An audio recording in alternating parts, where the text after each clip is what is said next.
사도행전 26장 1절에서 3절 말씀입니다. 사도행전 26장 1절에서 3절 말씀.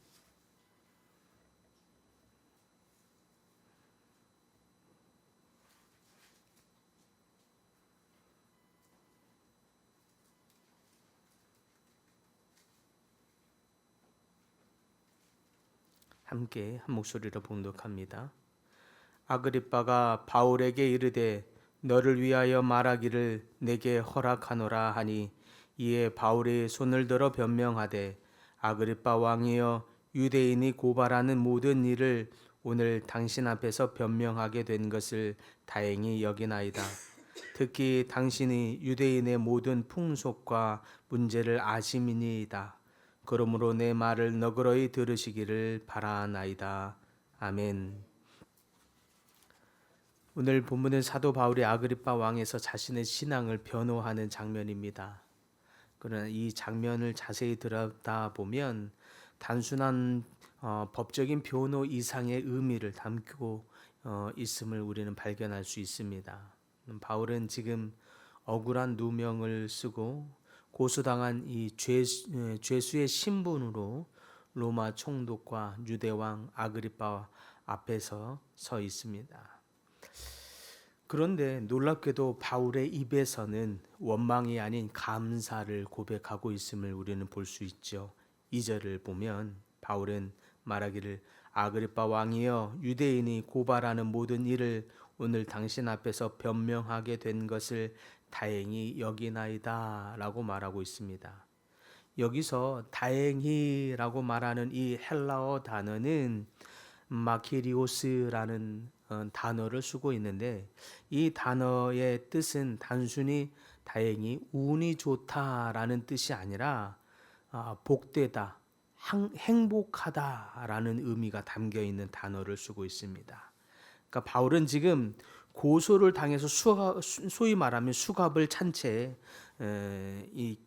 묶여 있는 채 재판을 자신을 재판할 권한도 없는 사실 부도덕한 왕과 총독 앞에 서 있는 것인데 그런데 그 앞에서 다행히 마키리오스 나는 복되고 지금 행복합니다라고 하는 이 단어를 쓰면서 이야기하고 있다는 거죠.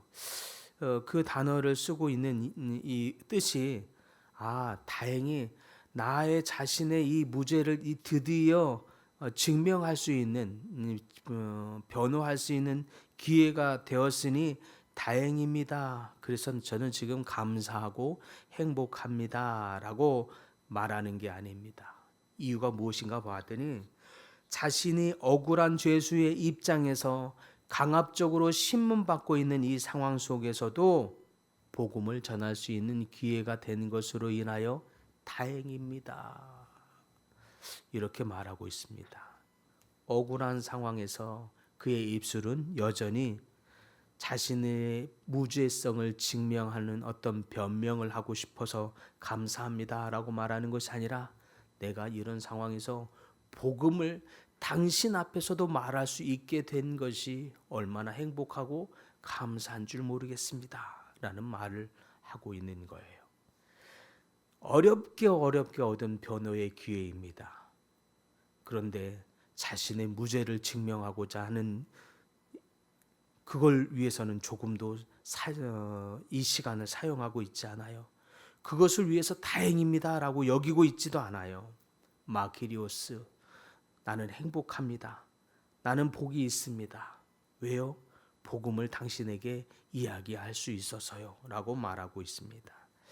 여러분 정말 바울이 처한 상황이 행복합니다. 다행입니다. 감사합니다. 이렇게 말할 수 있는 자리입니까?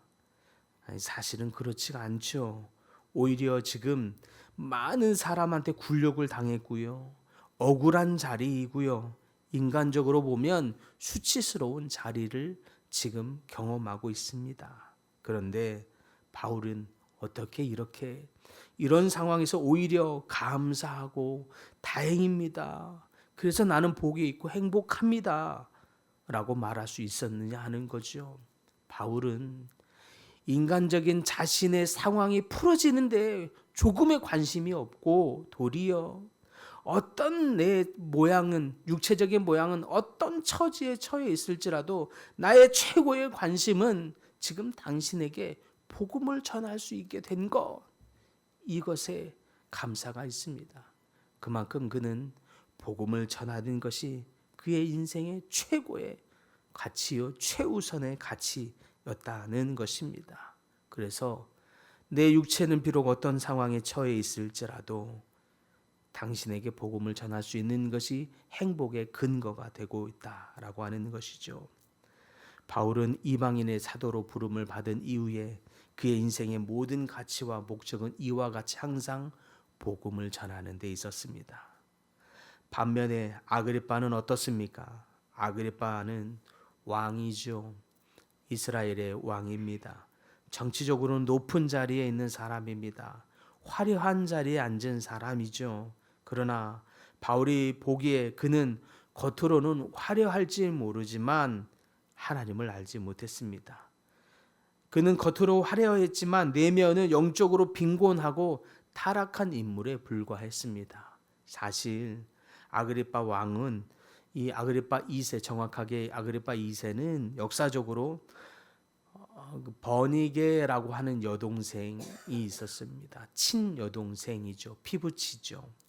이 여동생과 부적절한 관계를 가졌다는 의혹이 있는 인물입니다. 근친상간의 의혹으로 당시에서도 사실 왕이어서 대놓고 말을 못하고 비난을 하지 못하지만 뒤에서 수군수군 하면서 사실 왕답지 않은 왕처럼 여기는 사람이었죠. 당시에도 이 근친상간은 윤리적으로도 수용되기 어려운 일이었습니다. 이 율법적으로도 정말 몰상식하고 비도덕적인, 그러니까 완전히 도덕이 상실한 인물임을 나타나는 거죠. 그래서 그에게 바울은 복음을 전해야 할 대상으로 보고 있는 것입니다. 그러더니 정말로 바울은 아그리빠 왕에게 당신에게 드디어 복음을 전하게 된 것이 나는 너무나 감사합니다. 다행입니다. 이게 복이 있지 않겠습니까? 이런 말로 하고 있는 거죠. 이 얼마나 바울에게 있는 이 가슴에 있는 이 구령의 열정이 넘쳐나고 있는 것입니까? 복음에 사로잡힌 이 한 사람의 열정을 통해서 아그리빠 왕에게 복음을 전하도록 하고 있는 것입니다. 바울의 이 성령의 권능의 역사와 이 수많은 열방으로의 영향력을 흘려보내게 하는 이 비결, 바로 바울의 이러한 모습에서 그 원인이 있음을 보여주는 것입니다. 때로는 사람들의 무시를 받고 억울함을 당하고 사실은 수치를 당하고 있는 이 상황. 그런데 내 육체와 내 몸뚱아리와 내 명성은 사람들에게 비아냥과 수치와 그런 일을 당하고 있을지라도 그런 것에 조금도 낙담해하고 조금도 실망해하고 조금도 마음이 힘들어하지 않습니다. 그것이 그에게 중요한 일이 되고 있지 않기 때문입니다. 오직 그의 삶의 최고의 가치, 가장 중요한 일, 복음을 전할 수 있느냐. 이제 드디어 왕 앞에 서서 복음을 전하게 된 것.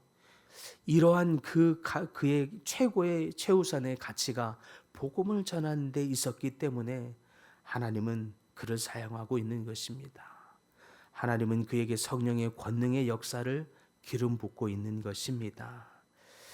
바울은 이처럼 이 땅에 살고 있지만 이 땅의 사람처럼 살고 있는 것이 아니라 하늘의 시민권자답게 하늘의 시민을, 하늘을 살고 있는 것 같은 삶을 살고 있습니다. 오히려 그는 육체적으로는 우리가 너무나 잘 알듯이 최고의 엘리트 교육을 받았고 최고의 집안에 있었으며 누구보다도 똑똑한 사람이었고 유대교에 열심히 있었던, 소위 말하면 지금으로 따지면 누구보다도 가장 성공의 라인에 있었던 그런 사람이었으나 그 모든 것을 배설물로 여기고 오직 복음을 전하는 일, 하나님을 아는 지식을 가장 최고의 지식으로 최고의 것으로 여기며 복음을 전하고 있는 그것인 그로 하여금 성령의 권능의 역사를 경험하게 하고 권능을 나타나게 하고 있는 것을 보게 됩니다. 사랑하는 성도 여러분, 여러분의 마음 안에도 이 복음의 열정이 풍성하게 부어질 수 있기를 바랍니다. 나의 주변에 있는 자녀들에게, 하나님이 맡기신 이 자녀들에게 또 하나님의 복음의 능력을 나타내 보이고 나눌 수 있기를 바랍니다. 복음을 잘 설명하는 것이 복음의 전파가 아니라 하나님이 내게 주신 은혜를 잘 보이고 흘려보내는 것, 그것이 가장 좋은 복음의 전도라 믿습니다. 내 자녀들, 우리의 가족들, 우리 주변의 지인들에게 복음을 흘려보내고 복음을 나눌 수 있는 그 열정으로 말미암아, 그 마음으로 말미암아 그렇게 삶을 살아갈 때에 성령의 권능의 역사가 여러분의 삶에 풍성하게 경험될 수 있기를 간절히 축복합니다.